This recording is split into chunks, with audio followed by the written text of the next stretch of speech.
Eu gosto muito de um poeta gaúcho chamado Mário Quintana, muita gente o conhece, é um homem estupendo, que deu um azar danado, morreu há 20 anos, na mesma semana que o Ayrton Senna. E quando você é alguém muito importante, mas alguém famoso morre perto, você desaparece do circuito. Tanto que tem gente que não sabe que Mário Quintana morreu, né? Outros talvez nem de que ele viveu. Né? E Mário Quintana, um homem especial, inclusive com uma grande qualidade. Ele morreu solteiro, com quase 88 anos de idade. E ele tem a melhor resposta que eu já vi para não se casar. Todas as vezes que alguém perguntava a Mário Quintana, mas por que o senhor nunca se casou? Ele dizia, sempre preferi deixar dezenas de mulheres esperançosas do que uma só desiludida. Que é um argumento ecológico, é um argumento que nos ajuda, né, a pensar um pouco. Pois bem, Mário Quintana tem uma trova especial. Ele disse, um dia pronto, me acabo. Seja o que tem de ser, morrer, que me importa, o diabo é deixar de viver. Olha só, um dia pronto, me acabo. Seja o que tem de ser, morrer, que me importa, o diabo é deixar de viver. E quando que você e eu deixamos de viver? Quando a gente tem uma vida pequena, banal, fútil, inútil, superficial. Afinal de contas, nós somos mortais. Isso significa que nós não temos a eternidade para ter uma obra que honre uma vida para que ela não se apequene. No livro Qual é a Tua Obra, aqui mencionado, que aliás dá título a esta palestra, eu menciono também, né, um autor britânico do século XIX chamado Benjamin Disraeli. Benjamin Disraeli foi, inclusive, o primeiro-ministro da Rainha Vitória. Benjamin Disraeli diz o seguinte, a vida é muito curta para ser pequena. A vida é muito curta para ser pequena. Já basta que ela curta seja para que eu consiga pequená-la de algum modo. E quando a gente apequena uma vida que já é curta, quando a gente tem uma vida banal, fútil, inútil, superficial, morna. Interessante.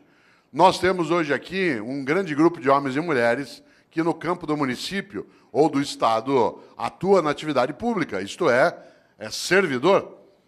É aquele ou aquela que tem uma capacidade imensa de fazer algo especial, ganhar a vida cuidando de vida. Você quer coisa mais honrosa do que ganhar a vida cuidando de vida, mas não da própria vida. Também da própria vida, mas do conjunto da vida numa comunidade, numa cidade, num estado. E nesta hora, quero lembrar algo. De fato, a vida é muito curta para ser pequena. Nós estamos quase terminando o mês de novembro. Esse mês teve, no dia 2, a lembrança por parte de uma parcela dos cristãos que criaram o seu dia de finados. O dia de finados tem uma finalidade, fazer com que você e eu nos lembremos de algo especial, que mortais somos. Aliás, você sabe que nós somos o único animal que é mortal. Porque, embora todos os animais morram, nós somos o único que, além de morrer, sabe que vai morrer. Por exemplo, teu cachorro está dormindo sossegado agora. Teu gato está lá, numa boa. Você, desde que eu falei, está pensando. Por isso, nós não somos só mortais. Nós sabemos disso e o fazemos desse modo. Olha que coisa boa. Por isso, eu queria lembrar exatamente nessa direção. O dia 2 de novembro, para alguns, lembra exatamente a ideia de finados. E é interessante porque este mês, curiosamente, ele é o penúltimo mês do ano. Mas ele nem sempre foi assim. Olha que coisa. Aliás, se o teu filho te perguntar, por que o mês de novembro é o mês 11? Por que o mês de dezembro é o mês 12? O que você vai responder? Talvez você não saiba, mas como lembrou o presidente, eu sei. Em compensação, tem muita coisa que você sabe e eu não sei. Muita coisa que você conhece eu não conheço. Sorte sua e sorte minha. Soubéssemos as mesmas coisas, nós íamos ficar nos repetindo. Ainda bem que você sabe uma coisa, eu sei outra, a gente troca e cresce. Vida é isso. É a capacidade de partilha. Parênteses, dentro do parênteses, partilha. Vida é partilha. Homens e mulheres que não sabem partilhar não têm uma vida que possa ser tão elevada. Afinal de contas, uma vida que tem abundância é aquela em que há partilha. Exemplo, nós nos aproximamos da lembrança do Natal para algumas pessoas. Uma mesa de Natal abundante não é aquela que tem muita comida, é aquela que tem partilha. Às vezes a única coisa que você tem sobre uma mesa de Natal é comida. E muita. E nenhuma partilha. Vida é partilha. Afinal de contas, é só lembrar algo decisivo. Vários de nós aqui, ou aqueles que nos assistem, quando mais jovens, tínhamos menos dinheiro, menos recurso financeiro. A sociedade brasileira era mais pobre do que ela é hoje. Vários dos nossos pais tiveram menos dinheiro do que nós. Vários dos nossos tínhamos menos recurso. O país ele foi elevando a nossa capacidade de renda. Claro que ainda longe daquilo que a gente deseja e merece, mas absolutamente superior ao que já tivemos há 40, 50 anos. Portanto, vou contar uma coisa que quem é jovem talvez não imagine. Vários de nós, quando mais jovens, a gente ia almoçar no domingo na casa de um irmão, do pai, da mãe, de um parente. Não tinha possibilidade de fazer um almoço se cada um não levasse alguma coisa. E aí vinha um milagre magnífico na vida. Cada um de nós levava um pouquinho. Mas na hora de ir embora, todo mundo levava mais do que tinha trazido. Esse é um milagre maravilhoso. Esse é um milagre da multiplicação. Olha que coisa. Cada um de nós levava só um pouquinho. Um frango, uma maionese, uma lasanha. Mas na hora de ir embora, depois que você juntava e todo mundo comia, sobrava. E cada um levava para casa mais do que tinha levado para o almoço. Nós temos essa condição em qualquer cidade, em qualquer comunidade, em qualquer família, no planeta. Claro. Nós só não o fazemos no dia a dia porque uma parcela ainda tem uma ética absolutamente individualista, exclusiva, malévola, deletéria, destrutiva, predatória. Aliás, alguns acham que a regra na vida é cada um por si, Deus por todos. Mahatma Gandhi nos alertou sobre isso. Ele disse um dia, olho por olho, uma hora acabamos todos sem enxergar. E essa é uma coisa séria. E aqui na sala, quem não enxerga sabe muito bem o impacto que tem, né, que não enxerga com os olhos, né, que enxerga com os ouvidos ou com os dedos. Sabe o impacto que isso tem, né, no nosso cotidiano. Por isso, cautela. A lógica do olho por olho ela é arriscadíssima. E se a gente observa, nós temos uma coisa séria, né, que é a nossa incapacidade, às vezes, de pensar na nossa mortalidade. Por isso, volto. Por que o mês de novembro é o mês 11? Por que o mês de setembro é o mês 9? Talvez algumas pessoas não saibam, mas até o século I a.C., até o século I a.C., no mundo romano, o ano se iniciava em 1º de março. O ano se iniciava em 1º de março. O primeiro dia do ano era 1º de março. E o último era 28 de fevereiro. Por isso, quando o ano se iniciava em março, setembro era o mês 7. Outubro era o mês 8. Novembro era o mês 9. Foi Júlio César que alterou o calendário e colocou janeiro e fevereiro no início do ano, produzindo alguns distúrbios. Um deles que o segundo mês do ano passou a ser um mês mais curto. E antes ele era o último, servia para ajustar o calendário. O segundo distúrbio é que parte dos meses o nome perdeu o sentido. Novembro virou mês 11. Olha quanta coisa inútil você não sabe. Mas eu sei. E eu partilho contigo, agora você sabe também. Olha que coisa boa. Pouco a pouco o mundo foi adotando o dia 1º de janeiro como o primeiro dia do ano. O único país do mundo em que o ano continua começando em março é o Brasil, né, que é um país clássico, né, um país clássico que não aceita essas modernidades de Júlio César. E para nós, em março ainda não começou. Né? Olha que coisa interessante. No entanto, no passado se usava o último dia do ano, que no caso era 28 de fevereiro, para pensar sobre a vida. Você sabe que a palavra fevereiro ela vem de uma divindade etrusca, o nome do mês, de uma divindade etrusca que é Februa. Februa é a divindade da purificação, da queima, da febre. Porque a febre, ela purifica. Isto é, ela faz com que haja a anulação daquilo que não serve e a proteção daquilo que serve. Nesta hora, quero lembrar algo. Os antigos, no mês de fevereiro, usavam o final do ano para pensarem sobre o que tinham feito e o que deveriam fazer. Nós passamos a fazer isso com dezembro. Quando se aproxima 31 de dezembro, alguns e algumas têm o hábito de pensar naquilo que fizeram.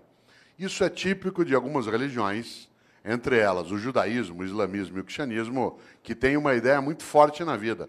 Tenha você ou eu religião ou não, há uma questão séria nessas religiões. Elas têm uma coisa chamada juízo final. Na crença dessas religiões.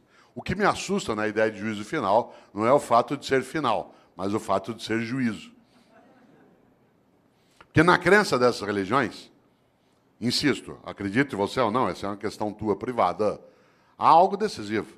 Elas acreditam que ao final da tua existência, a divindade vai te chamar no canto e falar, vem aqui para um particular. Seguinte, durante a tua vida, por que é que fez o que fez? E por que é que não fez o que não fez? Aliás, por que é que fez o que fez do modo como fez? E por que é que deixou de fazer o que deveria ter feito? Essa é uma pergunta séria. Algumas pessoas na vida não esperam o dia de juízo final para meditar sobre isso. Vão fazendo durante a própria vida.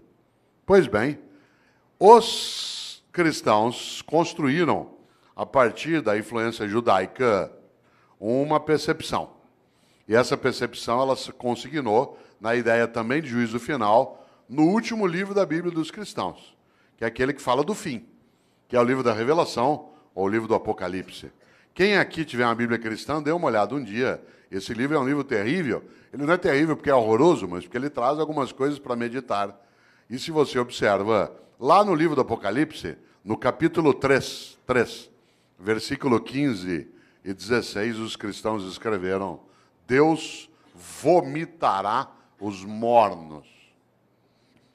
Deus vomitará os mornos. Aliás, a frase completa é: porque tu não és quente nem frio, hei de vomitar-te. Olha que frase forte. Conhece gente morna? Gente que não é quente nem fria, gente que é mais ou menos.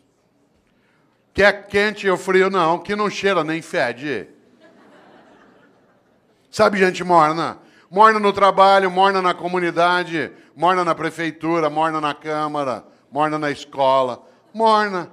Não é quente nem fria. Gente que não tem compromisso, que não cheira nem fede. Mais ou menos compromissado, mais ou menos competente, mais ou menos servidor, mais ou menos religioso, mais ou menos político. Mais ou menos. Sabe gente morna? Que não cheira nem fede. Deus vomitará os mornos. Sabe aquela pessoa que é morna? Morna no casamento. E aí, como é que está o casamento? Tá ruim com ele, pior sem ele. Morna na comunidade. E aí, como é que está o debate em Campinas sobre a política? Ah, vamos levando, né? E aí, lá na prefeitura, vamos ver o que dá, né? E a escola, como é que está? Não sei, vamos ver. Falta pouco para eu aposentar.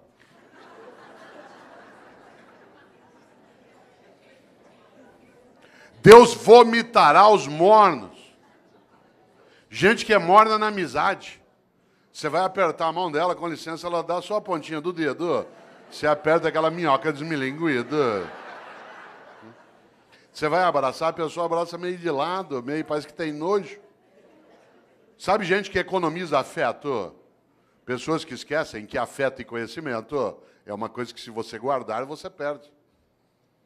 Afeto e conhecimento, guardou, perdeu. A única maneira de ter afeto e conhecimento é repartir. Gente que é morna na cidade, morna no casamento, morna no serviço público. Morna, não é quente nem fria. É morna na religião. Conheço gente, por exemplo, que vai a um culto ou a uma missa. Um dos meus sobrinhos é pastor presbiteriano aqui em Campinas. E às vezes a gente brinca, né, sobre isso, curiosamente. Porque tem gente que vai a um culto ou a uma missa e escolhe o horário da missa, por exemplo, pelo tamanho rápido que ela tem. Se eu vou à missa das 10, naquela igreja que o padre faz uma missa rapidinho. Então vai para quê? Ou você acha que teu Deus é tonto? Você chama ele de todo-poderoso e ele não sabe que você escolheu uma missa curta. É um Deus palerma. Atenção. Deus vomitará os mornos. A vida é muito curta para ser pequena. Já basta que ela curta seja para que eu consiga apequená-la de algum modo.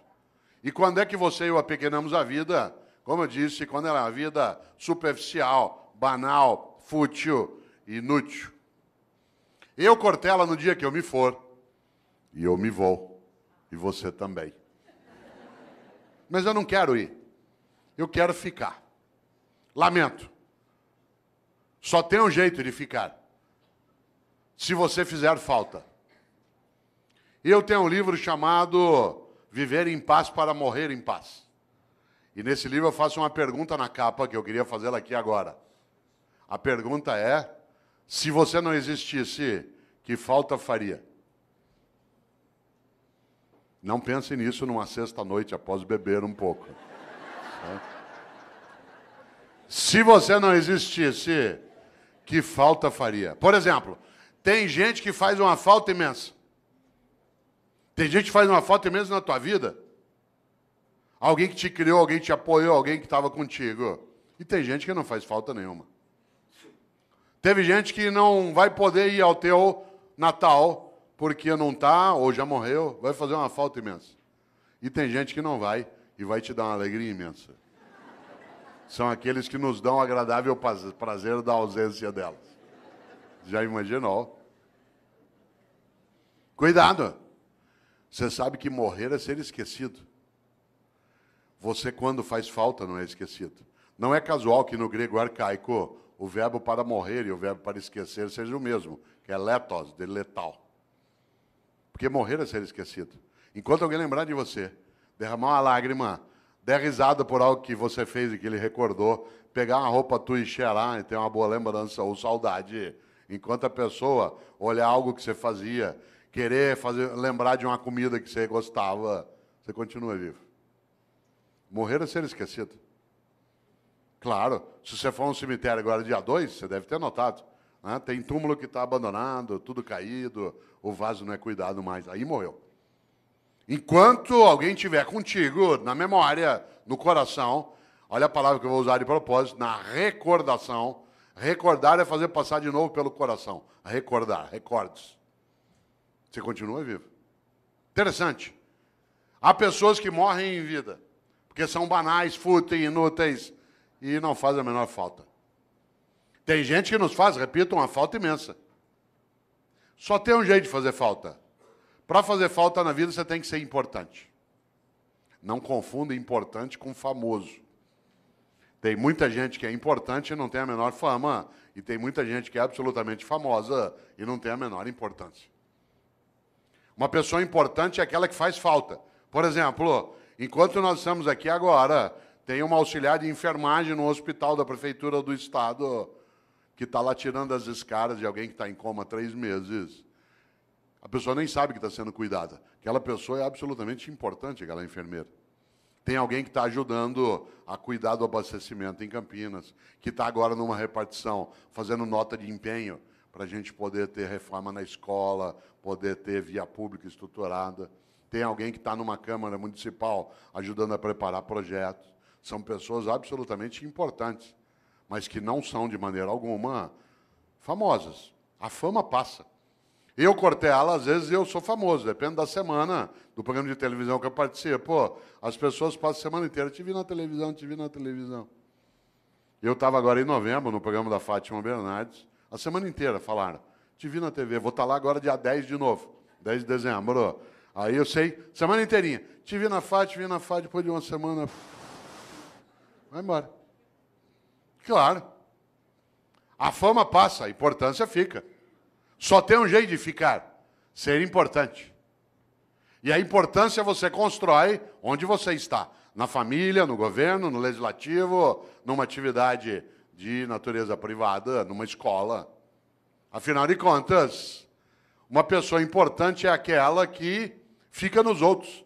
Olha aqui para mim, se você puder. Parênteses, por que eu disse olha para mim, se você puder? Porque há pessoas entre nós que não enxergam com os olhos. E eu não posso dizer, olha aqui para mim. Porque isso significa que eu estou excluindo pessoas. Há pessoas que não ouvem com os ouvidos, elas ouvem com as mãos. E por isso eu não posso, no meu cotidiano, esquecer disso. Porque, do contrário, eu acabo tendo uma obra que é parcial. Por isso, olha que interessante, volto a esse pedaço. O que é alguém que é importante? Olha para mim se você puder. É alguém que eu levo para dentro. O gesto que eu estou fazendo é da mão em direção ao peito. Que eu levo para dentro. Quando alguém te importa, porta para dentro, importar. Você se torna importante quando alguém te leva para dentro dela. Quanta gente é importante? Olha que coisa. Levou para dentro. Mário Quintana, um homem especial, um homem estupendo. Ele, inclusive, fez uma coisa que eu gosto demais. Ele, durante anos, trabalhou vários poemas que eu aprecio, mas houve uma coincidência entre mim e ele, que eu até conto no livro, que você estava me mostrando, o Viver em Paz para Morrer de Paz. Mário Quintana sempre me inspirou. E eu, Cortella, nascido em Londrina, até 10 anos de idade não havia televisão na minha cidade. Não havia TV. E por isso, à noite, eu ficava pensando. E uma das coisas que eu ficava pensando era, no dia que eu morrer, qual vai ser o meu epitáfio? Isto é, o que eu quero que escreva no meu túmulo? Eu já tinha tendência à inutilidade filosófica, né? E eu ficava imaginando o que eu quero que escrevam no meu túmulo. Hoje eu não tenho mais essa questão, porque eu não quero mais ser sepultado. Eu quero ser cremado. Essa é uma decisão individual, mas eu acho a cremação mais ecológica, inclusive. Muito mais adequada. Há um impacto ambiental no sepultamento. Por exemplo, se chineses e indianos aderissem ao sepultamento, nós teríamos problemas sérios. A cidade de São Paulo, que é onde eu moro, tem o segundo maior cemitério do mundo, que é o cemitério da Vila Formosa. Tem 1,5 milhão de corpos sepultados lá. Você imagina o impacto disso no lençol freático, na proliferação de insetos, de roedores. É uma questão séria, mas é uma questão cultural séria. Eu, inclusive, quis debater na cidade de São Paulo o uso do crematório, porque São Paulo só tem um crematório, que é da Vila Alpina. E eu quis fazer uma campanha pela cremação na cidade de São Paulo, quando eu era secretário de Educação. Consegui, inclusive, o patrocínio da Caixa Econômica Federal para fazer cartaz, para debater, e só não fiz porque a prefeita, na época, que era Luiz Erundina, achou que a cidade não ia entender direito. Ela estava certa. Mas eu tinha feito um cartaz, que eu vou usar ainda, né? Vou usar, não deu. Era um cartaz que o patrocínio da Caixa para discutir cremação, escrito assim, vem para a caixinha você também. Certo? Mais claro, né? Mais claro impossível. Eu, claro, hoje não quero mais ser sepultado, mas quando eu queria, eu ficava imaginando qual seria. Aliás, minha mãe, que é uma pessoa, como várias das mães de alguns aqui, absolutamente importante, mas não é famosa, ela é contrária à cremação. E como toda mãe, ela acha que ela é eterna. Porque ela não quer desistir de cuidar. Essa é a obra dela. E há uma coincidência gostosa em casa. Ela nasceu no dia 5 de março, e eu também. Eu nasci no dia do aniversário dela. Família organizada, faz planejamento estratégico, né? E uma coisa boa é que nós fazemos aniversário, claro, no mesmo dia, e acontece uma coisa evidente. A comemoração é sempre junto. E você sabe que aniversário a gente fala de vida e de morte, por causa da idade. E no aniversário que ela fazia 84 anos, o ano passado, né? Ela fazia 84 anos, nós estávamos em volta, netos, bisnetos, todo mundo ali, alguns dos meus filhos, e eu lembrei para um dos filhos algo na hora do almoço. Falei, vocês não esqueçam, né, que papai quer ser cremado, não quero ser sepultado. Minha mãe, aos 84 anos de idade, virou e falou assim, eu não vou deixar você ser cremado. Claro, é Highlander. Por quê? Por uma razão, quem ama não desiste. Quem ama não desiste. Quando você está começando a desistir de algo, é porque você está começando a deixar de amar. E é interessante, porque qual é a suposição? Que ela vai adiante e vai cuidando. Nessa hora, volta a um polo, nesse pedaço. Eu, em Londrina, um dia cheguei ao epitáfio que eu queria. Aí eu sosseguei. Encrenca. Há 8 anos eu fui a Porto Alegre, cidade a qual eu vou com frequência, e todas as vezes que eu lá vou, visito as coisas do Mário Quintana. Porque ele viveu 27 anos finais de vida num hotel no centro de Porto Alegre, que foi fechado, vendido, se transformou ali na Casa de Cultura Mário Quintana. E eu lá fui, como faço sempre, há 8 anos. E pela primeira vez, eu nunca tinha feito isso, não é proibido. O quarto em que ele viveu, ficou lá a escrivaninha dele, a mesa, né, o guarda-roupa, os livros dele. E aí eu cheguei lá e comecei a mexer no caderno do Mário Quintana. Não é proibido. De repente, quase caí sentado, porque ele houvera anotado no caderno qual era o epitáfio que ele queria para o túmulo dele. E eu quase caí sentado, porque ele tinha escolhido para o túmulo dele a mesma coisa que eu tinha escolhido para o meu. Claro que ele não copiou de mim. Né? Mas nós tivemos uma inspiração assemelhada. Sabe o que Mário Quintana mandou escrever no túmulo dele? A maior verdade que eu conheço. Ele mandou escrever no túmulo dele algo que parece piada, não é.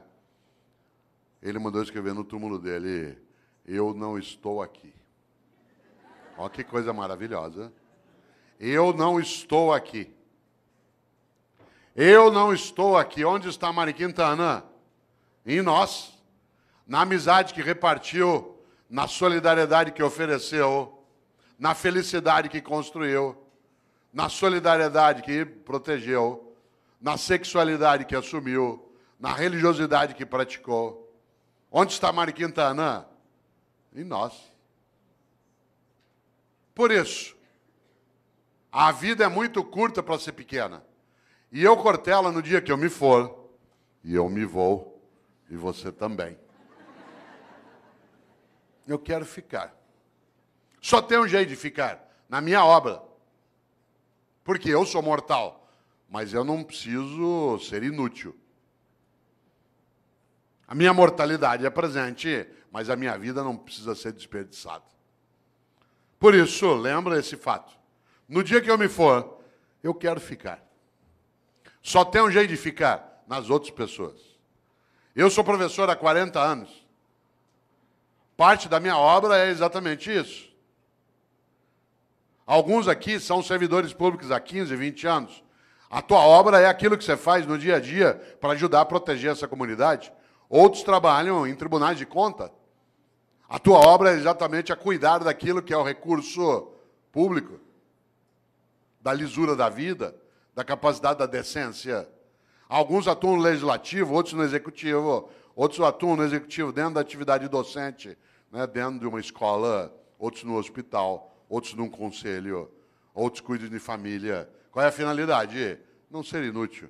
É interessante isso, porque se você observa, de fato, volto eu e insisto, a vida é muito curta para ser pequena.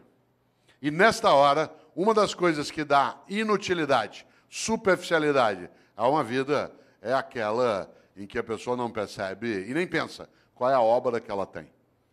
Eu, no livro Qual é a Tua Obra, conto uma experiência relacionada a serviço público meu direto. Eu, quando era secretário de Educação na capital, percebi um dia uma coisa muito interessante. Todas as vezes que um secretário vai visitar uma escola, e secretário de Educação visita escola todo dia. Quem que ia comigo? Quem que ia comigo? O meu assessor. Quem ia comigo no Opala, na época? De chapa dourada, junto com a segurança. Entrava na escola, tinha banda, tinha salgadinho, a gente era levado para a sala da diretoria, as crianças cantavam a Aquarela do Toquinho. Eu tenho trauma até hoje, de tanto ouvir a Aquarela do Toquinho. Dava 2, 3 vezes por dia. Um dia eu falei isso pro Toquinho, eu falei, ó, Toquinho, eu adoro tua música, mas eu tenho trauma dessa. Quem que ia comigo? A pessoa já convertida. Isto é, aquela que era do projeto político, que tinha entrado no mandato. E, portanto, já estava previamente convencida de qual era a finalidade do que se fazia. Quem é que não entendia direito o que fazia? O servidor do dia a dia. Isto é, no andar que eu era secretário, lá no fundo tinha uma cozinha, onde ficava Dona Maria, sim, uma pessoa real, que fazia café o dia inteiro para servir no gabinete do secretário. Porque a gente vai recebendo pessoas e tomando café. No mesmo andar, lá no fundo, ficava um rapaz que tirava cópia xerográfica. No andar de baixo ficava a contabilidade, onde se fazia a nota de empenho. Sabe o que a Dona Maria achava que ela fazia na Secretaria de Educação? Café. Sabe o que o rapaz que tirava cópia xerográfica achava que fazia na Secretaria de Educação? Tirava cópia xerográfica. A moça que fazia nota de empenho achava que o trabalho dela era fazer nota de empenho. O que ela não tinha visão? Da obra. E por isso eles estavam na rotina do dia a dia. A rotina. Não havia um entusiasmo. Um dia eu decidi mudar essa lógica. E decidi que, em vez de ir comigo visitar a escola, com banda, com merenda, com criança, com tudo, em vez de ir quem já estava convertido, era melhor levar pessoas do dia a dia da secretaria. E aí eu passei a avisar. Quem vai comigo agora nas visitas vai ser o pessoal do dia a dia do gabinete, que tem as várias atividades. A primeira que foi comigo foi Dona Maria. Com uma novidade. Primeiro, andar no carro do secretário. Segundo, no banco de trás. Terceiro, joelho com joelho.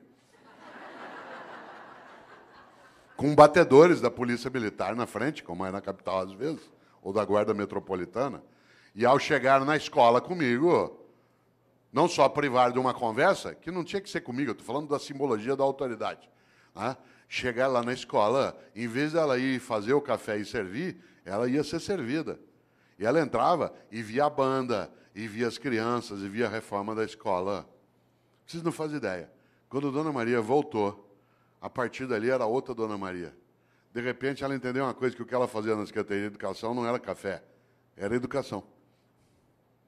E aquilo que ela fazia, que o jeito dela de fazer educação era fazer café, virava escola, criança, cidadão atendido. No dia seguinte, eu levei o rapaz do Xerox, que passava o dia inteiro naquela máquina, fazendo aquele gesto. E ele ficou boquiaberto, porque ele não fazia ideia que o que ele fazia não era tirar cópia, o que ele fazia era educação escolar. E o jeito dele fazer educação escolar era nos ajudar, tirando cópias. Vocês precisam ver a moça, né, que fazia nota de empenho. Ela imaginava que a tarefa dela era passar o dia ali fazendo nota de empenho. Quando ela viu que as notas de empenho viravam reforma, criança, comunidade, criança brincando, estudando, ela ficou boquiaberta. O que ela não tinha entendido? O propósito. O propósito, isto é, qual era a obra dela? A obra não era fazer nota de empenho, era construir educação escolar numa comunidade, usar os recursos de maneira adequada para elevar a vida. A partir dali, tanto faz quem era o governo. Porque, de maneira geral, o funcionário do dia a dia, ele não adere a projetos de governo, porque o governo é eventual. Mas quando ele tem clareza da obra, que ele vê, por exemplo, que uma Câmara Municipal está sendo reestruturada para que ela tenha maior capacidade de servir a população e honrar o recurso, tanto faz quem é o presidente. Se há uma adesão por parte de quem está no dia a dia como servidor, na saúde, na educação, no transporte, na segurança, nas secretarias meio, na área de gestão, administração, muda o jeito de fazer. Aliás, aconteceu comigo uma coisa, eu vou contar, não quero que pareça arrogância nem autoelevação, mas ela é muito bonita. Você sabe que quando o governo vai terminando, as pessoas à sua volta, que são da máquina, vão rareando, porque ele não é maluco. Ainda mais que no governo que eu estava, quando houve a eleição, o meu grupo político perdeu a eleição. E outro grupo, o adversário, venceu a eleição. Isso significa que os últimos 2 meses de governo era já com a possibilidade de entrar quem era contrário e quem estava saindo. Vocês imaginem, se bobear, não chega nem café. Que é uma questão de sobrevivência da máquina. Ela não se compromete, às vezes, com quem está saindo, porque ela vai passar 4 anos com quem está chegando. Pois bem, isso não aconteceu conosco. E não é porque éramos nós, e nem porque as pessoas aderiam ao tipo de projeto político que se tinha, mas eles começaram a entender aquilo que era o projeto de cidadania, do qual ele estava envolvido, que independia do governo eventual que estava ali. A tal ponto que aconteceu uma coisa curiosa.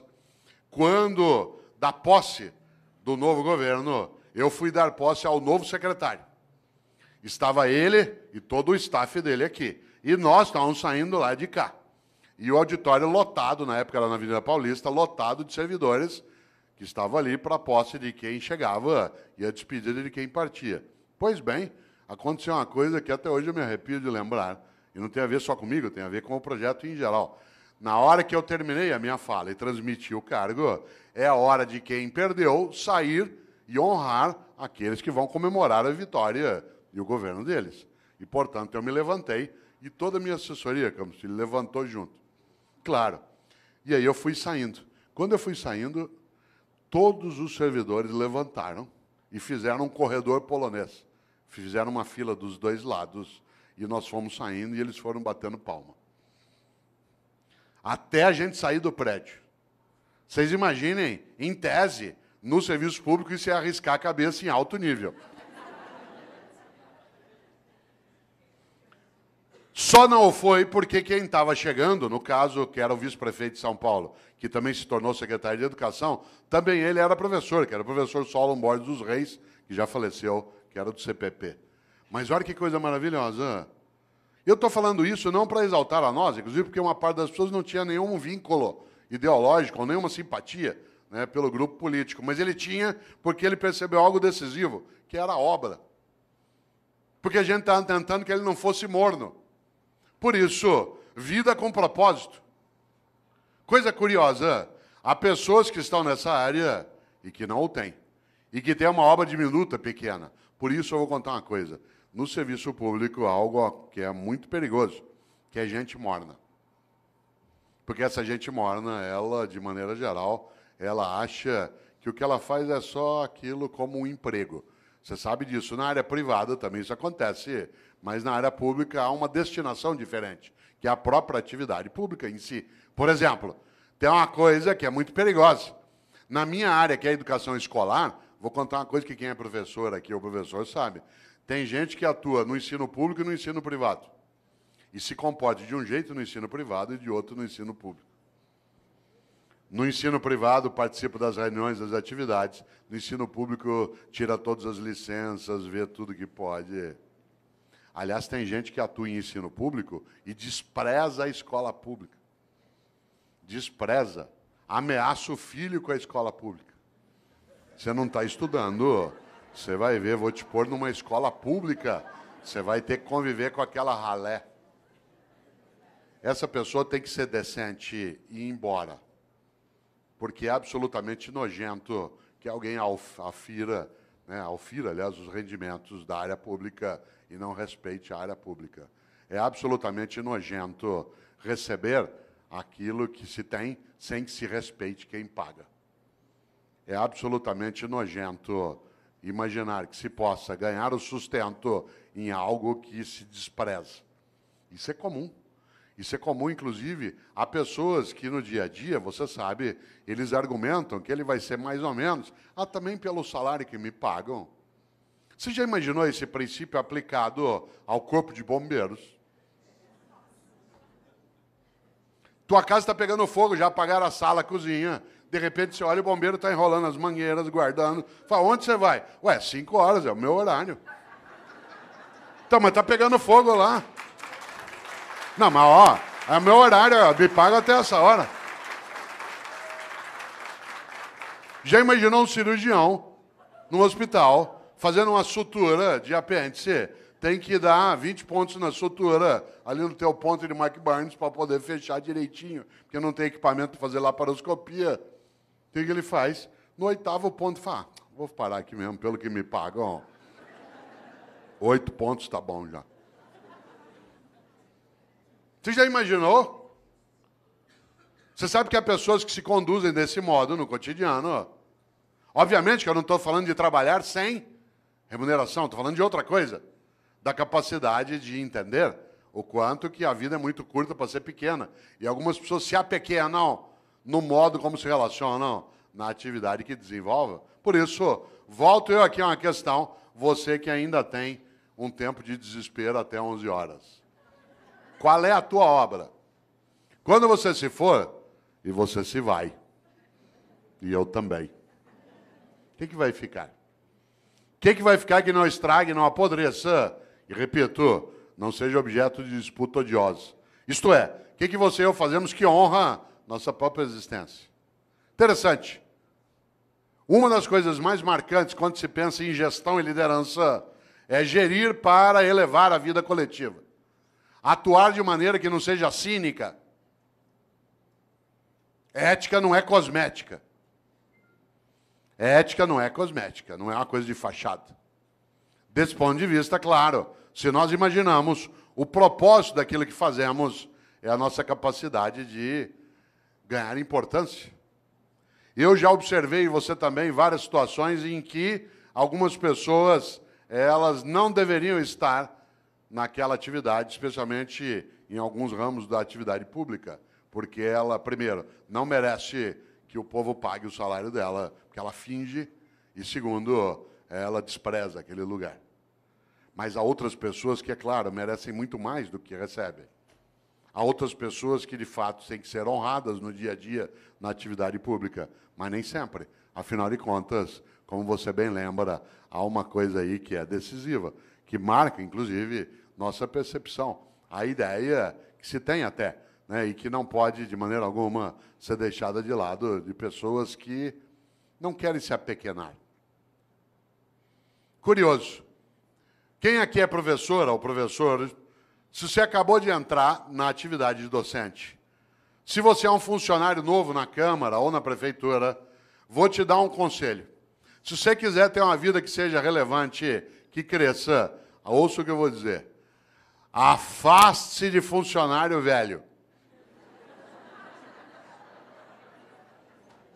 Afaste-se de funcionário velho. Aproxime-se de funcionário idoso. Não confunda idoso com velho. Idoso é uma pessoa que tem bastante idade. Velho é aquele que é morno, que acha que já sabe, que não precisa mais se mexer. Afaste de professora velha na escola. Sabe como é que é professora velha?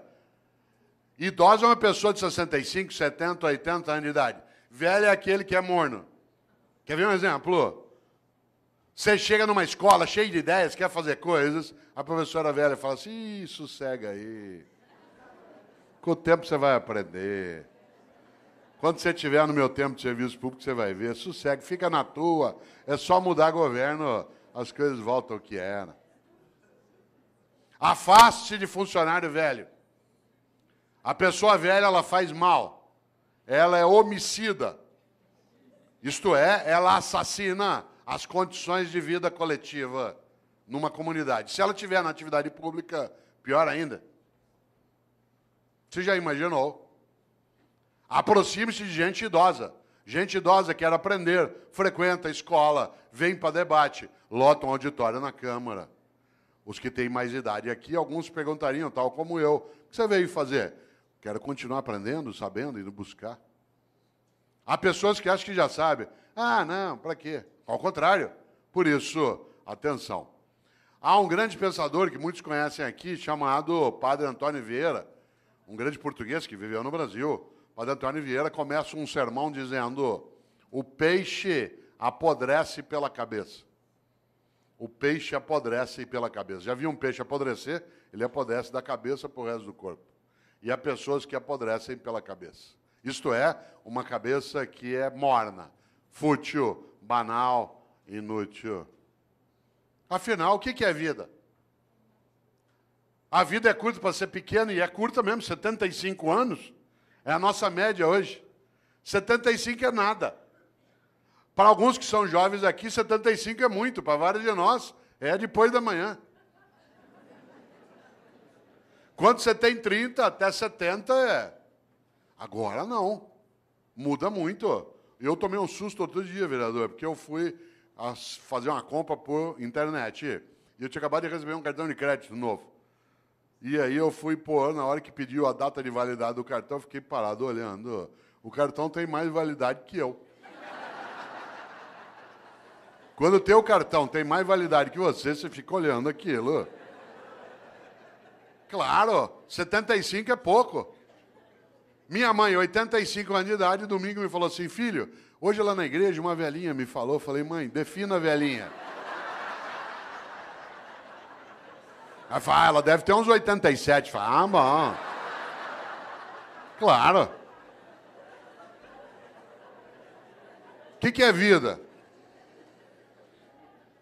Guimarães Rosa, grande médico, escritor mineiro, colocou lá no Grande Sertão. Viver é muito perigoso. Viver é perigoso, de fato.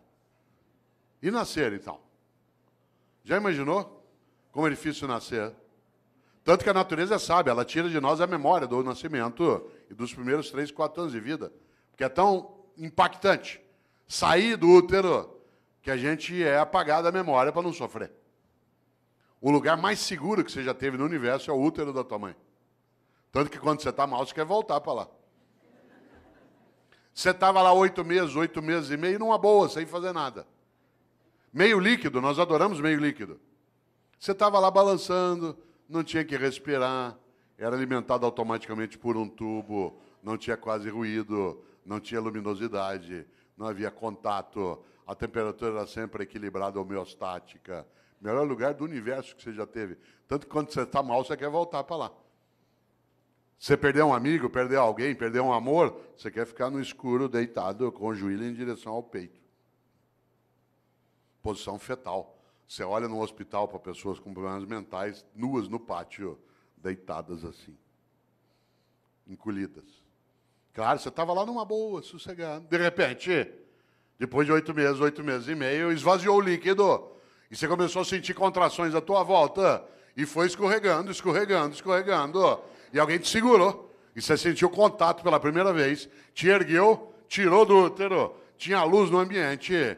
O ruído aumentou, mudou a temperatura. E a pessoa te ergueu, te deu um tapa na bunda. E aí você fez o primeiro gesto fora do útero, que é... Porque o último vai ser... Entre a primeira vez que você faz e a última que você faz,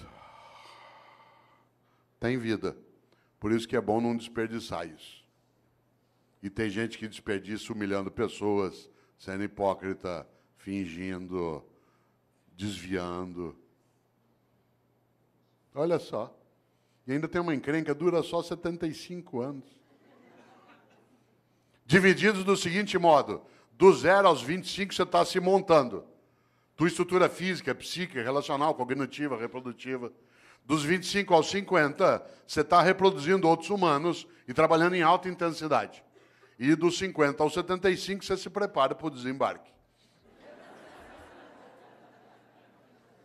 Do 0 aos 25 monta, dos 50 aos 75 desmonta. Não ria. Vocês vão chegar lá. Quem está nessa fase como eu, você sabe que você está nela, porque cada dia no teu café da manhã tem menos comida e mais caixinha de remédio. Você vai atravessar aqui a avenida, você fica em dúvida, você corre e tem um infarto no meio. Ou seja, que Deus quiser. Olha só, quem diria? Você sabe que você está nessa fase quando cada dia você tem menos bíceps e mais pânceps. Né? Mulheres não riam. Nessa fase vocês vão ser atingidos em cheio pela lei da gravidade. Tudo vai apontar em direção ao solo. E você vai ter que escorar com veneno botulínico, você vai ver. Você vai entrar na fase que a gente chama de California Dreams, que é The Mamas and the Papas, certo? Você ri? Pois morre. Claro, pode morrer professor, doutor, titular como eu, pode morrer prefeito pode morrer empresário, pode morrer diretor de departamento, pode morrer, tudo faz. Ou tem uma vida que não seja banal, inútil, fútil. Ou, para quê? E aí nós temos uma encrenca, nós vivemos só 75 anos e ainda somos um animal que dorme demais. Eu conheço gente que dorme 8 horas. Você pegar alguém que dorme 8 horas, por exemplo, num dia de 24 horas, ele dorme 1/3 do dia. Numa vida de 75 anos, dá 25 anos dormindo. Aliás, tem gente que você encontra na segunda-feira, obrigado. Fala assim, aí, o que você fez no fim de semana? Aproveitei e dormi direto. Tô louco para chegar ao feriado para eu dormir uma semana, obrigado. Chama-se animal racional, olha só. Nós não somos só um animal que dorme demais, nós somos um animal que come demais. Cada um de nós come, de acordo com a FAO, a área da ONU que cuida de alimentos, 1,5 kg por dia de alimentos. 1,5 kg dia de sólidos, líquidos e gasosos.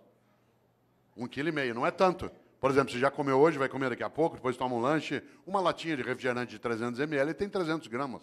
Hoje até 11 da noite você já comeu mais do que 1,5 kg. Como tem fome no planeta, alguns de nós comemos mais do que isso, para dar essa média. 1,5 kg. Ao final de uma vida de 75 anos, 1,5 kg dia dá 42 toneladas de alimentos. 1,5 kg vezes 75 anos. Enquanto você estiver vivo, você vai deglutir 42 toneladas de alimentos do planeta. Ah, claro, nós somos um animal que não tem só sistema digestório, nós temos sistema excretório também. E por isso, para o planeta não sair do eixo, a lei de Lavoisier tem que imperar. Cada um de nós também libera diariamente 1,5 kg de dejetos, sólidos, líquidos e gasosos. O que ao final de uma vida dá 42 toneladas de excrementos. Quando você se for, o planeta não será mais o mesmo. Você terá deglutido 42 toneladas dele e deixará como herança às próximas gerações 42 toneladas de excrementos. Qual é a tua obra?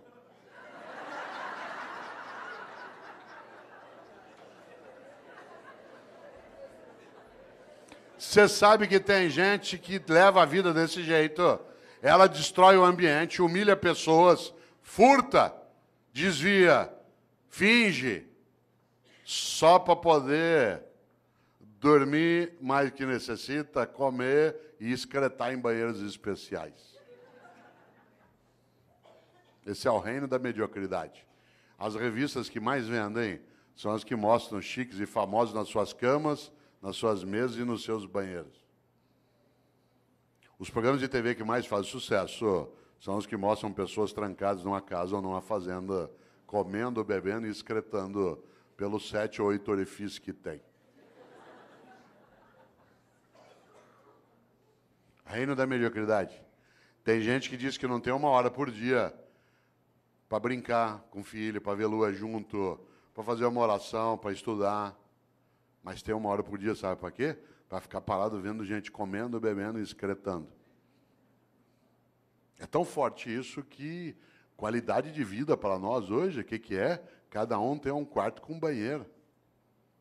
O anúncio não é que você vai ter qualidade de vida numa casa que tem uma cozinha grande com uma mesa comprida, onde todo mundo vai ficar em volta. Não, é cada um ter um banheiro. É vida privada, isso é subir na vida. Cada um poder ter um banheiro dentro de casa.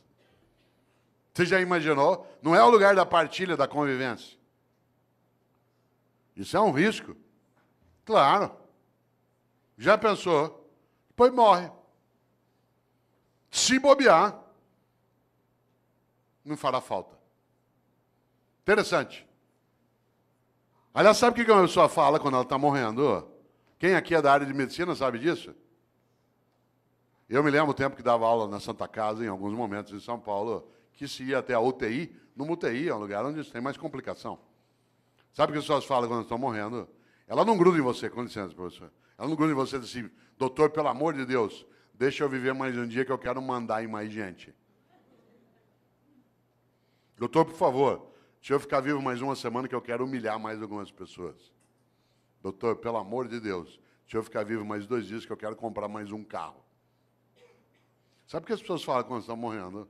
Ela gruda em você e diz, doutor, pelo amor de Deus, deixa eu ficar vivo mais um dia, só para poder abraçar o meu irmão, com quem eu briguei faz 10 anos, a gente nunca mais se falou. Doutor, por favor, deixa eu ficar vivo mais 1 semana, só para poder brincar com os meus filhos. Eu achei que eu não tinha tempo para fazer isso.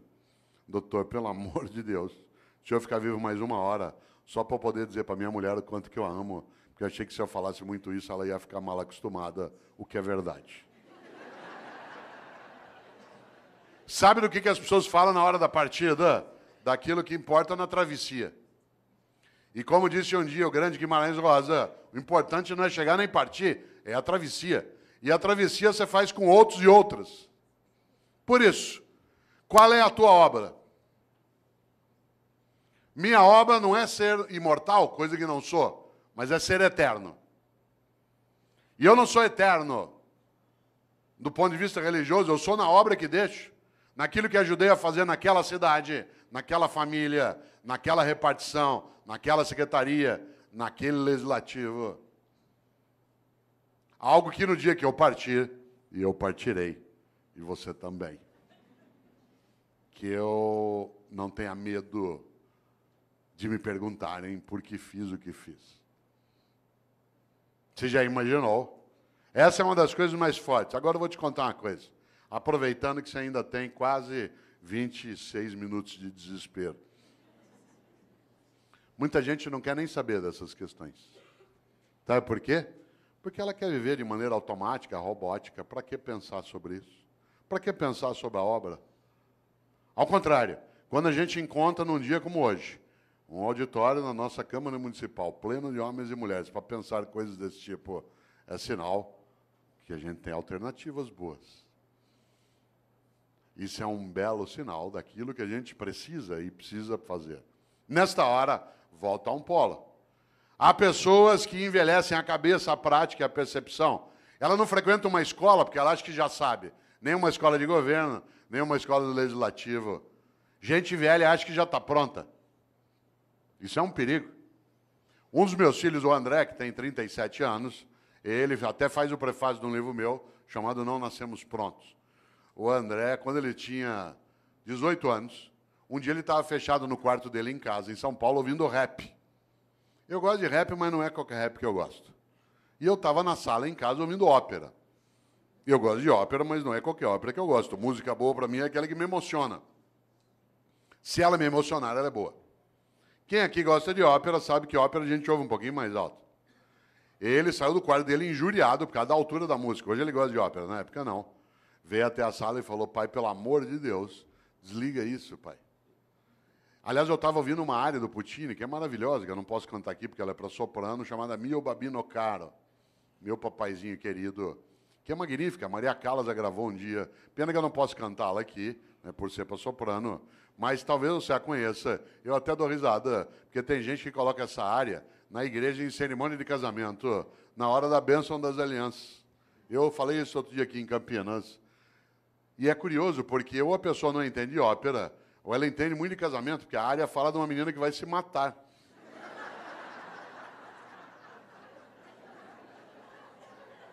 Você sabe que a coisa mais perigosa que existe na vida é incompetente com iniciativa.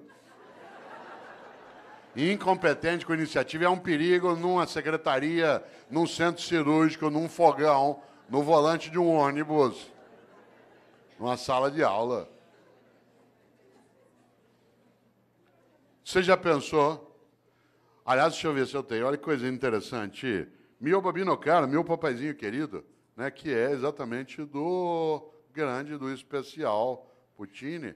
E é gostoso, porque talvez aqui nessa sala tenha gente que tenha colocado essa música até um dia no casamento. Não vou. Se você fez isso, fique tranquila e quietinha. Quer ver? Ó, vamos ver se tem. Olha que bonito. Quer ver? Ó.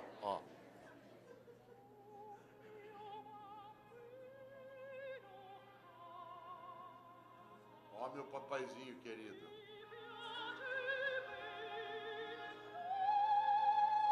Tenha piedade de mim. Eu aqui na beira da Porta Rossa, né, em Florença. Ou se o senhor me dá esse anel de noivado, eu me mato. E a pessoa põe na hora da bênção das alianças. Deve ser premonição. Eu ouvindo ópera, ele ouvindo rap, ele saiu do carro e falou: pai, pelo amor de Deus, desliga isso, pai. Hoje ele gosta de ópera. Falei: André, que pena, você aos 18 anos de idade já está ficando vítima da indigência mental.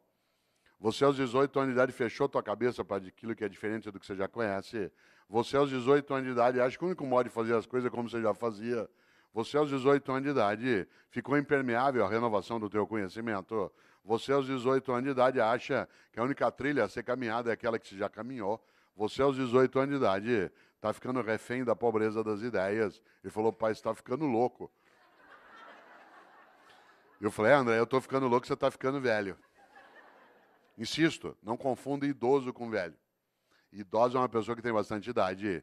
Velho é aquele que acha que já faz o que pode. Por isso, cuidado na atividade de gestão, na área pública, na área privada, mas essencialmente na área pública, no executivo, no legislativo. É preciso cautela para não envelhecer. A prática, a percepção, a cabeça, porque o próximo passo do velho, com qualquer idade, é ficar morno. E a mornidade torna inútil. E a inutilidade torna absolutamente esquecível. Claro, quem é o grande padroeiro dos velhos? Especialmente na atividade de gestão. Especialmente no campo público, que eu também tenho experiência. Quem é o grande padroeiro? Não são grandes homens e mulheres que lutaram para a vida ter mais sentido. Sabe quem é o grande inspirador de gente velha? De gente que é morna? É o Mendes Sá. Lembra do Mendes Sá? Um dia uma professora de História do Brasil dava aula sobre os governos gerais, falou sobre o Tomé de Souza, falou sobre o Duarte da Costa. Quando estava falando sobre o Mendes Sá, viu um aluno distraído lá no fundo e para pegá-lo, claro, virou e falou assim, Paulo, o que fez Mendes Sá? Ele disse, fez o que pôde. Cuidado com o Mendes Sá. Gente, nós temos que ter mais relevância naquilo que a gente faz aqui na nossa gestão. Eu faço o que eu posso. Gente, nós temos que ter um nível maior de eficácia na atividade pública. Eu faço o que eu posso. Gente, nós temos que dar uma destinação mais sólida para o recurso originário do povo. Eu faço o que eu posso. Cuidado. Essa é a falência da ação.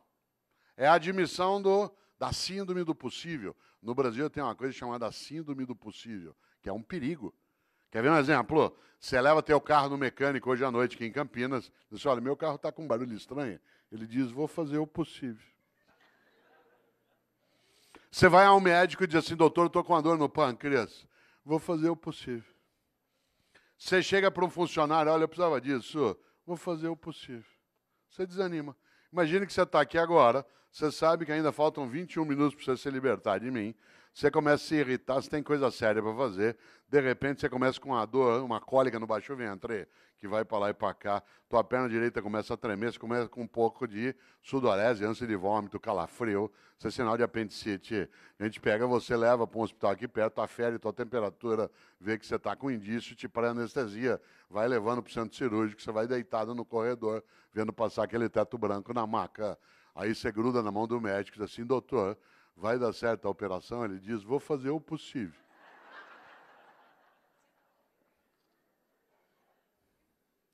Você quer ficar ali mesmo. Nessa hora nós temos de aprender uma coisa com os norte-americanos.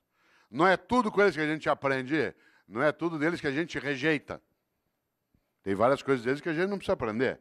Parênteses, há 4 anos, presidente, eu estava em Brasília, aliás, onde estarei amanhã, né, que eu tenho um evento lá. Eu estava em Brasília e trabalhando ali 3 dias e estava lá o Obama, com a comitiva. Por coincidência, eu fiquei no mesmo hotel que a comitiva do Obama, exceto ele. Durante 3 dias, toda hora que eu entrava, eu era barrado e revistado pela segurança norte-americana. 3 dias sendo revistado. No terceiro, não aguentei. Cheguei para o chefe da segurança norte-americana e falei o seguinte, eu sou brasileiro, eu vou te contar uma coisa, nós nunca demos um tiro num presidente nosso. Por que que eu ia querer dar no teu? Certo? Nós nunca. O único presidente nosso que morreu a bala, ele deu o tiro nele mesmo. Vocês já mataram 5 e deram tiro em 11. Larga, deu. Ele não entendeu nada. Mas tem coisas nos americanos que a gente tem que observar. Por exemplo, quando você pede uma coisa para o norte-americano, ele diz, I will do my best. Vou fazer meu melhor. Atenção. Não é uma questão de idioma, é uma questão de atitude. É absolutamente diverso. Fazer o possível e fazer o melhor. Por isso, pergunto aqui para você agora, mas não quero que você responda, só que você reflita. Na tua atividade, na atividade que você tem no executivo, na prefeitura, no estado, está fazendo o possível ou o melhor? Não é o melhor do mundo, é o teu melhor, na condição que você tem, enquanto você não tem condições melhores para fazer melhor ainda. Pergunto de novo, mas não responda. Está fazendo o possível ou o melhor? Insisto, não é o melhor do mundo, se for ótimo. É o teu melhor, na condição que você tem, enquanto você não tem condições melhores para fazer melhor ainda. Porque se você ou eu, podendo fazer o meu melhor, me contento com o possível, eu caio num lugar perigoso chamado mediocridade. Uma pessoa medíocre é aquela que é morna, que está na média, que não é quente nem fria. Lembra quando você chegava da escola que tinha boletim escrito, o pai olhava 6 em português, 5,5 em matemática, 4 em história. Pai, deu para passar. Medíocre. Deixa, eu toco minha vida. Isso é mediocridade. Insisto, uma pessoa medíocre é aquela que, podendo fazer o melhor, se contenta com o possível. Exemplo, mediocridade é falta de capricho. Capricho, sabe o que é capricho? Capricho é você fazer o teu melhor na condição que você tem, enquanto você não tem condições melhores para fazer melhor ainda. Exemplo, minha mãe e eu moramos na mesma rua em São Paulo, por coincidência, e às vezes eu passo na casa dela no fim da tarde. E mãe conhece. Às vezes ele olha para mim, 5 da tarde, e fala assim, você não almoçou ainda, né? E eu falei, não, eu comi um negocinho na universidade. Ela falou, peraí, que eu vou fazer um negócio para você. E é aquela coisa meio mágica de algumas mães. Em 5 minutos aparece uma coisa para eu comer. Eu sou filho de italiano, uma coisa comum. Um pouco de talharina e com azeite e sal em cima, mais nada. E eu, com a fome que eu estou naquela hora, comeria o prato vazio. Portanto, ela pode fazer qualquer coisa. Mas sabe o que ela faz? Faz um macarrão com azeite e sal. Mas antes de servir, pega um tomatinho cereja, corta em 4 e põe em cima. Capricho. Capricho é você fazer o teu melhor na condição que você tem, enquanto você não tem condições melhores para fazer melhor ainda. Eu, no Paraná, quantas vezes, caipira, ia até a roça visitar a casa de alguém, quem aqui conhece sabe, na roça, aquela casa que a gente chama de pau a pique, casa de barro com madeira trançada, entrava na casa, chão de terra, tudo varrido. Tudo varrido, capricho. Ah, mas o chão já é de terra, capricho, fazer o melhor na condição que tem, enquanto não tem condições melhores para fazer melhor ainda, para não ser medíocre. Pedia eu para tomar um gole d'água na roça. A mulher corria pegar uma canequinha, daquela de alumínio, toda amassada. Areada. Passava areia em volta. Ah, mas já é pobre mesmo. Epa, pobre, mas é limpinho. E tem gente que não é pobre, limpinho não é. E tem gente que é pobre e não é limpinho. Medíocre. Pobre na roça tem roupa de ver Deus. Vai à igreja. Pode, não, a roupa não é nova, às vezes tem remendo, mas está limpinha. E põe no sol para coarar. Quantas vezes eu, como secretário de educação na capital, ia visitar uma escola municipal, teto caindo, água escorrendo, culpa nossa do poder público. Mas a escola toda arrumada, limpinha, as carteiras em ordem, velhinhas, mas em ordem. Florzinha, sala dos professores.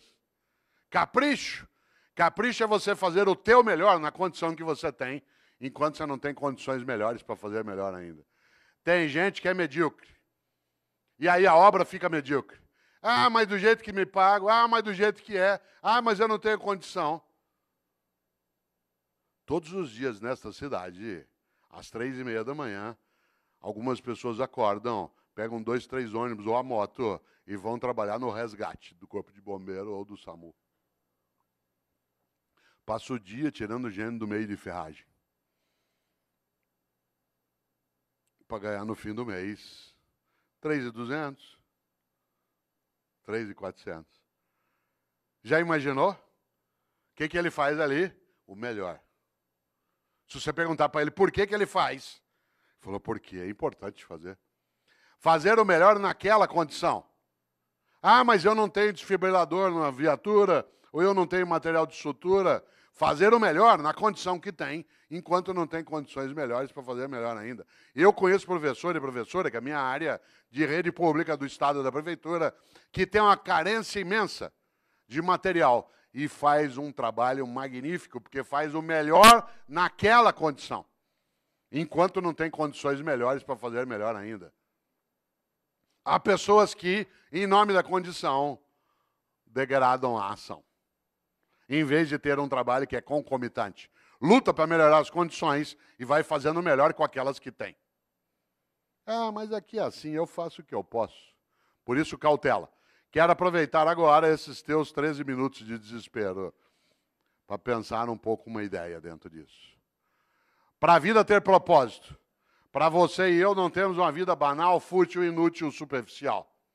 É preciso, acima de tudo, que nós sejamos capazes de fazer o nosso melhor. Para isso é necessário pensar na obra. Para isso é preciso, acima de tudo, não ser morno ou morna. Afinal, como eu disse várias vezes e repito, a vida é muito curta para ser pequena. E a gente é pequena quando tem uma vida banal, fútil, inútil, medíocre. Nesta hora, Você conhece gente que é mãe medíocre, pai medíocre. O medíocre não é o que é pobre, não é o que não tem recurso, é aquele que com o recurso que tem não cuida do melhor modo que consegue com aquele mesmo recurso. Você tem cidade em que o executivo quase não tem condição e ele cuida do melhor modo, naquela condição. Ah, mas aqui é assim, cautela. Nesta hora, quero lembrar algo decisivo. Um dos homens que eu mais admiro na história é um pensador italiano do século VI, chamado Benedetto di Nursia, Bento de Núrcia, que os católicos, os anglicanos e ortodoxos chamam de São Bento. São Bento criou uma ordem religiosa, uma ordem maravilhosa chamada beneditina, com um lema magnífico. Aliás, um belo lema para a ordem religiosa, porque o lema da ordem beneditina é ora et labora, reza e trabalha. Reza e trabalha, porque só rezar sem trabalhar as coisas não acontecem. E só trabalhar sem rezar as coisas perdem reverência. Reza e trabalha. Mas o mais interessante é que Bento de Núrcia, o São Bento, criou uma regra de funcionamento para a ordem beneditina. Essa regra diz o que o monge pode e não pode fazer, deve e não deve fazer. E eu quero trazer aqui, para ir amarrando a reflexão, aquela regra que para mim é a mais importante. No livro Qual é a Tua Obra, que é da editora Vozes, eu trago um pouco essa discussão, mas eu a retomo mais recentemente no outro livro, que hoje o presidente trouxe para assinar, que é o Pensatas Pedagógicas. São Bento criou uma regra. E a regra que eu queria trazer aqui, que para mim tinha que estar no alto de toda a Câmara Municipal, toda a escola, toda a cidade, toda a prefeitura, toda a secretaria, toda a família, é a regra de número 34. O monge que desobedecer essa regra, que eu vou dizer, é mandado embora da ordem. Não tem direito à estabilidade. E eu acho que essa deveria ser uma regra presente em todas as áreas. A regra 34 de São Bento diz: é proibido resmungar. É proibido resmungar. Não é proibido discutir, não é proibido debater, não é proibido discordar. É proibido resmungar. Sabe gente que só resmunga em vez de agir? Gente que passa o tempo todo amaldiçoando na escuridão em vez de acender vela. Aliás, a frase predileta do resmungão é: que horror, alguém tem que fazer alguma coisa.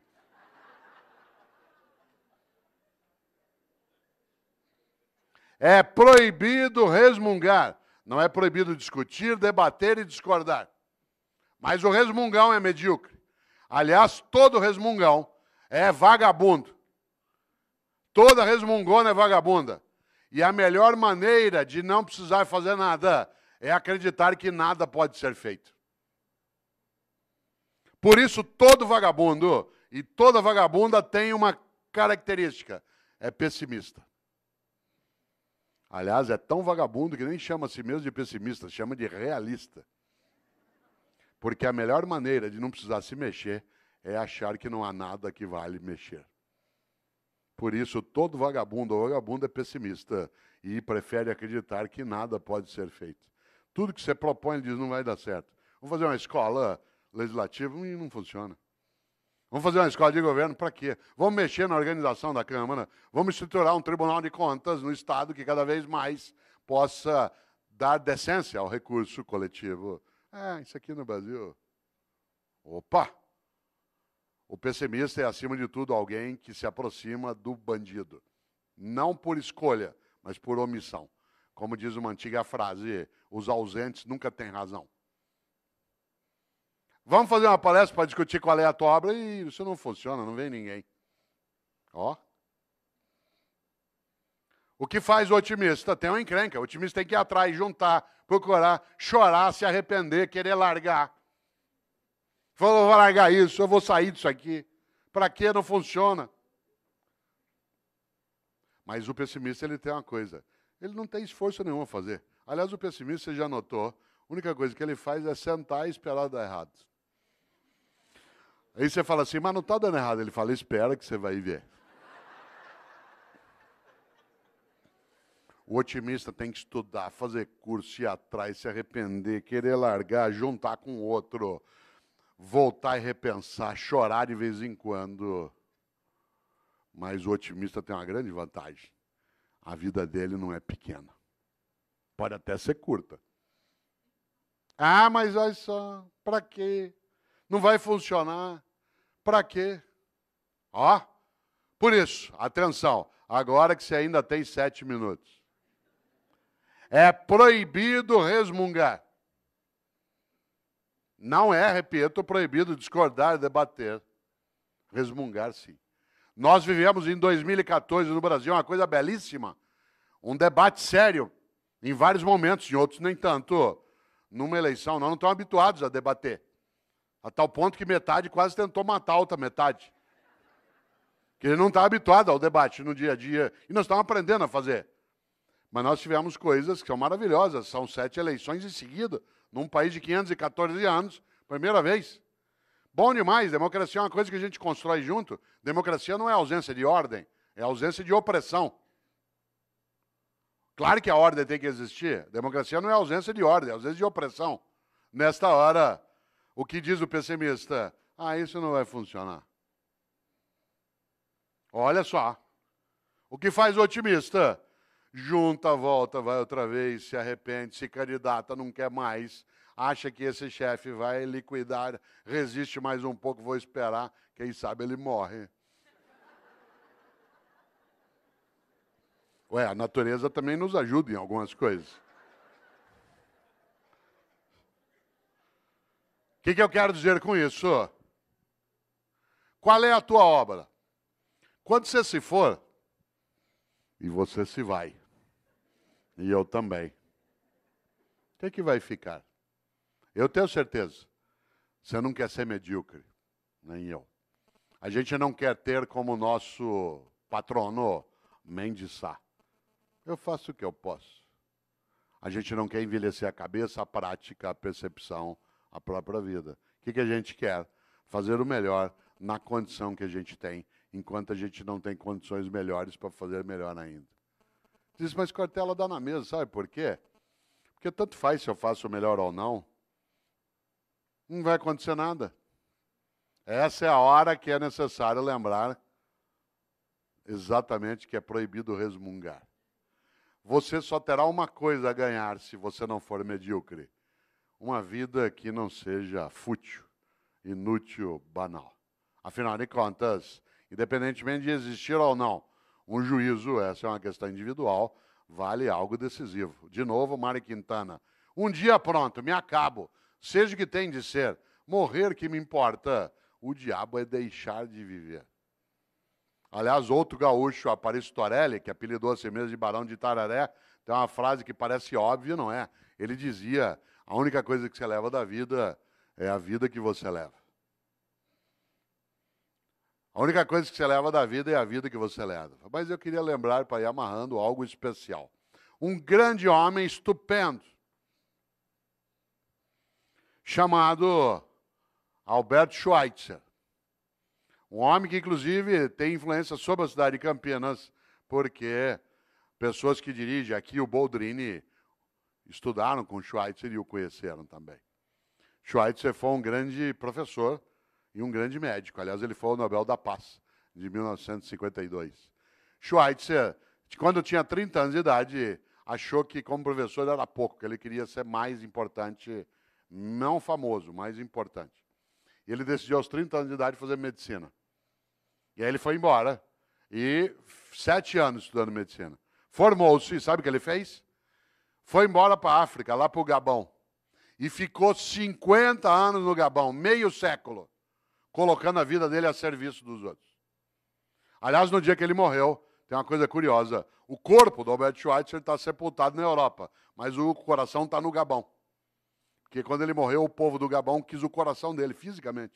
Está sepultado lá no Gabão. Schweitzer, tem uma frase para você e eu não esquecemos, e é a penúltima que direi. Disse Schweitzer um dia, a tragédia não é quando um homem morre. A tragédia é aquilo que morre dentro de um homem enquanto ele ainda está vivo. Olha só, a tragédia não é quando um homem morre. a tragédia é aquilo que morre dentro de um homem enquanto ele ainda está vivo. E o que não pode morrer? A dignidade de uma vida que não seja banal, fútil, inútil, superficial. Mas queria lembrar algo que, aliás, é a última frase do livro Qual é a Tua Obra? Onde está essa reflexão que aqui fiz? Que é uma frase de um francês, que é François Rabelais, que foi monge beneditino. Um homem do século XVI, para quem gosta de literatura renascentista, escreveu Garganto, a Pantagruel. O especial François Rabelais tem uma frase que eu vou dizer 2 vezes. Ele disse: conheço muitos que não puderam quando deviam, porque não quiseram quando podiam. Digo de novo. Conheço muitos que não puderam quando deviam, porque não quiseram quando podiam. A gente quer, pode e deve. Isso significa que a gente consolida algo que é a nossa capacidade de obra. E agora quero concluir lembrando algo, dizendo a quem chegou de pouco depois que eu não abriria um debate em função do número de pessoas e porque era uma reflexão, mas agradecendo imensamente tantos homens e mulheres que aqui vieram hoje, para a gente pensar um pouco como elevar a nossa vida, que já é curta, mas que não precisa ser pequena de modo algum. E que cada um e cada uma de nós saiba, no seu dia a dia, a importância de fazer o melhor, em vez de se contentar com o possível. Afinal de contas, é isso que nos levará a ser importantes, a sermos levados para dentro. Por isso, quero terminar com uma frase de alguém que eu acho especial, que é Chico Xavier. Eu não sou espírita, não tenho nenhuma crença reencarnacionista, mas acho Chico Xavier um homem santo. Aliás, se eu tivesse alguma autoridade sobre os católicos, ia pedir para nomeá-lo santo, de tão importante. Ele passou a vida, em vez de resmungar, tentando serenar as pessoas, fazendo o que podia, que era o melhor dele na condição que tinha. Chico Xavier, como sabe aqui os espíritas, tem uma frase que serve para você e para mim, porque alguns dizem assim, mas Cortella, agora é tarde. Chico Xavier dizia, embora ninguém possa voltar atrás e fazer um novo começo, qualquer um pode começar agora a fazer um novo fim. Olha só, embora ninguém possa voltar atrás e fazer um novo começo, qualquer um pode começar agora a fazer um novo fim. Por isso, lembro eu aqui, para fechar, você e eu temos sim de construir uma vida que nos torne importantes. E quando a pergunta vier, se você não existisse, que falta faria ter clareza da resposta? Termino de vez, já disse isso 2 vezes, mas está lá, ó, 11 horas. Termino de vez me despedindo também, agradecendo, cumprimentando o presidente da Câmara, me despedindo com um cumprimento árabe. Eu sou casado com um árabe, com uma mulher árabe, né? E os árabes, quem aqui é árabe sabe, os árabes se despedem, tem a ver com a palestra, de um jeito especial. Ele aperta a mão, presidente, e diz, vida longa e morte rápida. Pô, isso é uma coisa funda, olha só. Vida longa e morte rápida. Viva bastante, mas quando for a tua hora, se for a tua hora, que seja de imediato. Esse é um desejo fortíssimo. Vida longa e morte rápida. Obrigado.